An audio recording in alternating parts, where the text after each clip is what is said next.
Well, as you know, artists, they have their canvases where they can do their paintings and their art. We have the plate.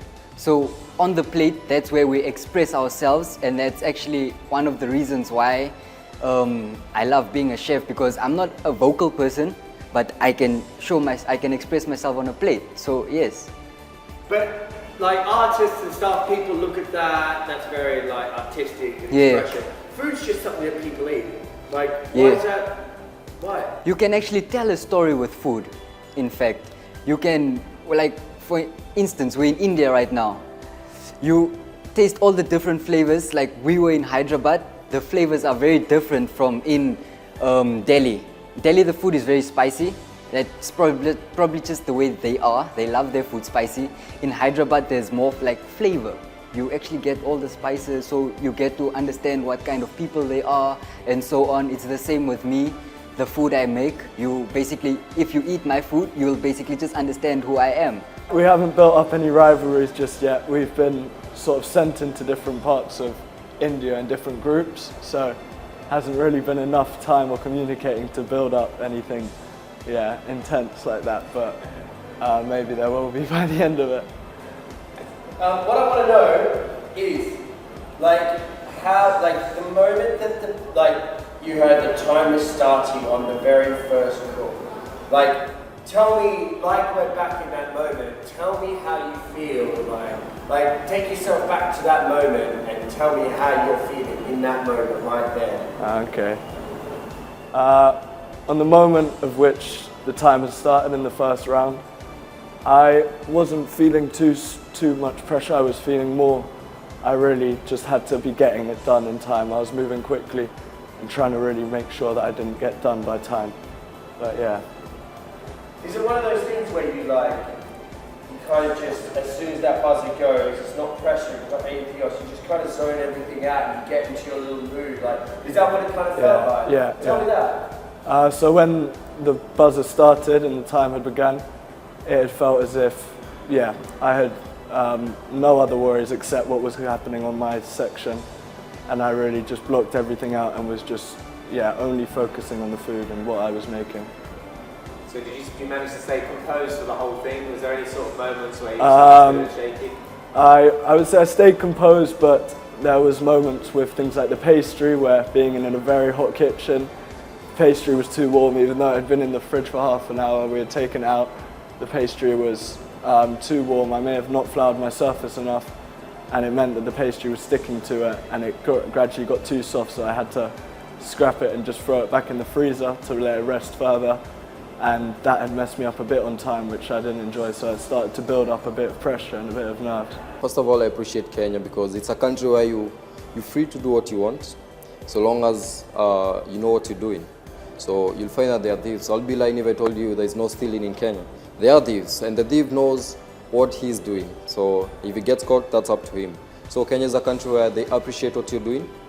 I've grown up knowing that I've grown up in a farming place, so I know what it is like to bring up the crops and everything and to sell. So I becoming a chef, I know it's something that the government can really support, and they are really working on the hands-on skills. And so Kenya is what you take it to be. You want to come to Kenya, rest, have fun at the beaches. I'm telling you, you're gonna have fun. You want to come to Kenya, do business, you're gonna do business. That's Kenya. Sounds amazing, sounds so good. So, but was it difficult work? Did you ever get close to falling into the wrong circles at all, with the wrong people, anything like that?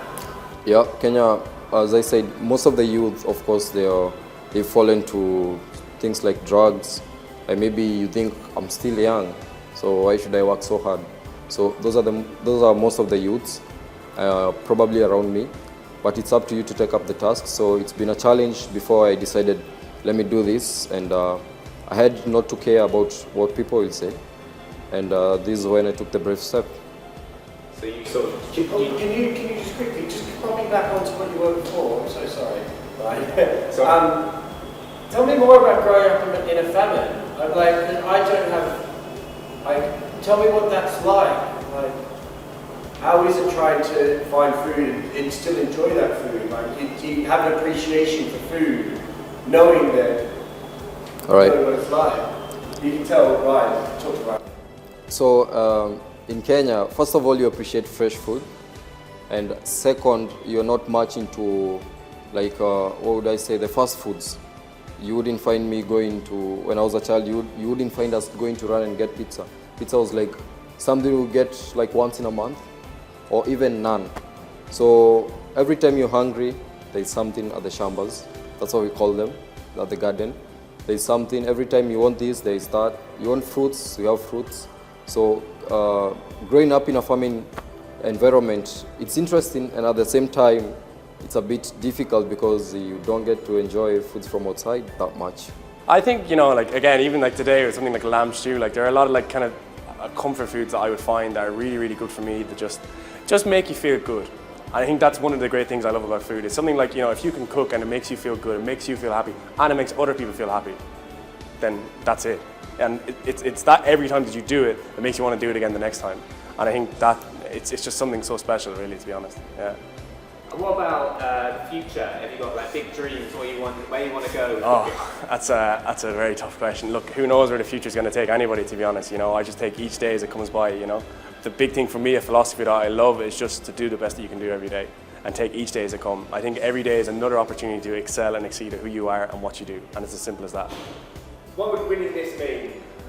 Winning this would mean the world to me. I think I put a huge amount of work into getting to here where I am, to be representing my country at the Young Chef Olympics. I think it's a great honour to be here as well, and winning this would be, I think it would be life-changing, because I think it would boost me on a higher platform and just keep the, you know, there's a great Irish quote saying that a rising tide lifts all boats, and I think it would be a very, very true to that. Yeah. Do you think you can win? Do you think you can go all the way? Look, who knows? There's some incredible competitors here. Like, you know, there's some really, really good, tough competition. You know, I have a lot of faith in myself. I know what I'm capable of, and that's all I can do. And if that takes me to the top, then so be it. Yeah. And like, are there any rivalries? Like, no. Come on. No. We're all sound. We're all sound. You know, like, I think it's the great thing about this competition is the commonality of it. Everybody coming together under one roof about food. And like I was saying earlier about the passion with so many different people, everybody feels the same. Like, whether if you're from Zimbabwe, whether if you're from Bangladesh, Thailand, everybody, you know, like, even there's a language barrier, they all understand. Like, we're all looking at each other, what food they're doing, their techniques, learning about their culture. And it's like, you know, of course there's the banter, there's the rivalry, of course, we all have that. We all like to make jokes, you know, like, what are you putting in this, or blah, blah, blah. But I think, you know, it's a lot of fun, you know. We're all here to cook, and we all love it. I grew up with my mum like teaching me everything, because she was like, you're not going out into this world if you don't know how to cook.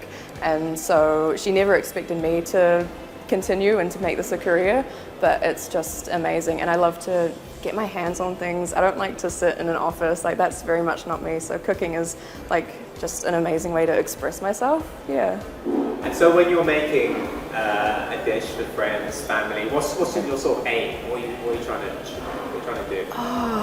I guess just like get everyone together, make sure there's something that everyone likes, and like try to introduce new things as well. Like, I like to try new things if I'm like with friends. That's like the perfect time for me to experiment, because I'm like, okay, if I like it, that's one thing, but if they like it, that's another thing. So yeah, I love to just show people new things as well.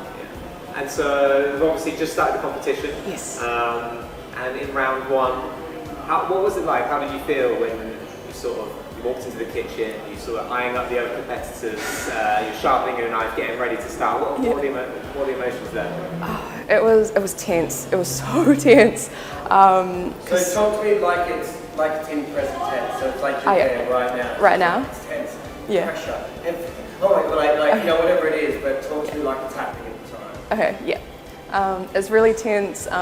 We've just gone in, and it's like very clean, it's very structured. You've got your section, and there's like this massive banner that's got your face on it and your name and your school and everything, and the helper's like next to you, and she's like, my helper was really nice, she was pretty cool, but it's so close, it's tight, it's packed, there's so much noise happening, and yeah, everyone's nervous. There's no noise, like, I mean, there's like noise, but no one's talking.